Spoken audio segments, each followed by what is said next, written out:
Et avec nous en ligne, Monsieur l'ambassadeur Moataz El Ahmadine, ancien représentant permanent de l'Égypte aux Nations Unies, qui va nous parler de la crise dans la bande de Gaza. Bonjour, Son Excellence, ambassadeur Moataz.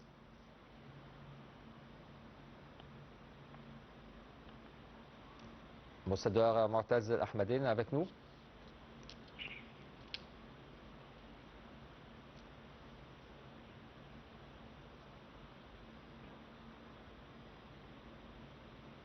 Monsieur l'ambassadeur.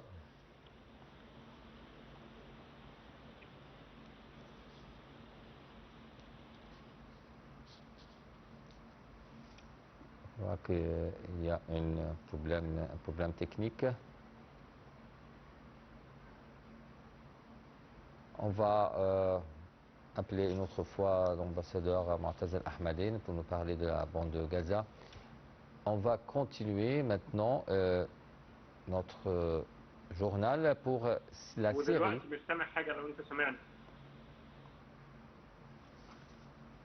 Monsieur l'ambassadeur Moataz.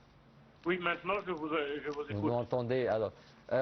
Comment vous voyez la crise maintenant dans la bande de Gaza et les positions israéliennes envers l'acheminement de l'aide avant l'application de la deuxième phase de l'accord de Donald Trump? Bien sûr, Israël continue à faire des restrictions à propos de l'acheminement de l'aide humanitaire. Elle empêche l'accès de l'équipement pour réhabiliter les routes, les hôpitaux, les boulangeries, contrairement au paragraphe 8 du plan de Trump. Elle restricte aussi le nombre de camions qui entrent à Gaza, qui n'a pas dépassé d'ailleurs 240 camions par jour, malgré que le plan disait qu'il fallait au moins 600 camions par jour.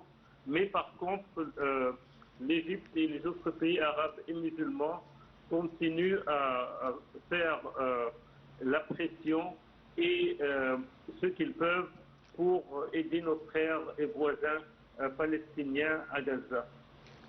Monsieur l'ambassadeur, est-ce que les États-Unis peuvent avoir un rôle de plus en exerçant des pressions sur Israël pour laisser infiltrer les aides humanitaires comme prévu dans l'accord? Théoriquement, oui, mais malheureusement, les États-Unis sont tout à fait en faveur d'Israël. Il y a 2-3 jours, le représentant permanent des États-Unis à New York, à l'ONU à New York, était en visite à Israël et il répétait les arguments israéliens disant que l'aide humanitaire est acheminée suffisamment à Gaza et que les autorités israéliennes n'épargnent pas les efforts pour cela. Mais bien sûr, cela n'est pas vrai. C'est des fake news, comme Trump lui-même disait. Enfin, c'est lui qui a dit cette expression fake news, bien sûr, mais bien sûr pas sur Israël. Et aussi, il faut se rappeler que la responsabilité d'acheminer tous les besoins des territoires occupés doit être sur le dos de l'autorité occupante et non pas sur les voisins. Mais bien sûr, les pays arabes et musulmans n'épargnent pas leurs efforts et continuent à faire ce qu'ils peuvent, ce qui n'est d'ailleurs jamais suffisant vu le désastre et la destruction à Gaza après la guerre, et plutôt durant la guerre génocidaire qu'Israël mène là-bas. Et je dis durant parce que la guerre ne s'est jamais arrêtée, comme vous le savez. Monsieur l'ambassadeur, est-ce que tu croyais pour l'attentat qui s'est passé en Australie, que l'Israël se profite d'une manière ou d'autre d'avoir parlé de l'extrémisme et contre ses ressortissants et contre les civils pour avoir plus de pression sur la communauté internationale? Bon, toujours Israël, c'est sa politique adoptée depuis longtemps de la victimisation d'Israël.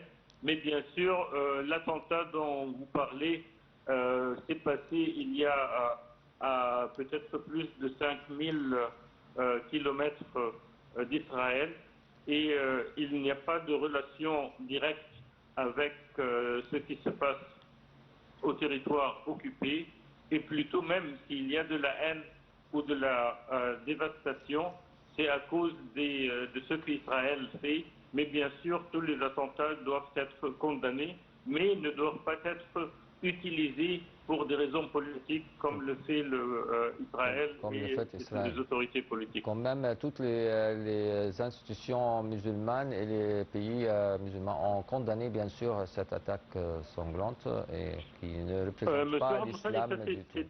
c'est un point très important parce qu'on n'a jamais écouté une condamnation des institutions Non, parallèles bien sûr. juives L'Azhar a condamné, à oui. Israël à propos du génocide. C'est plutôt un déni total du génocide qui se passe à Gaza contre nos frères palestiniens.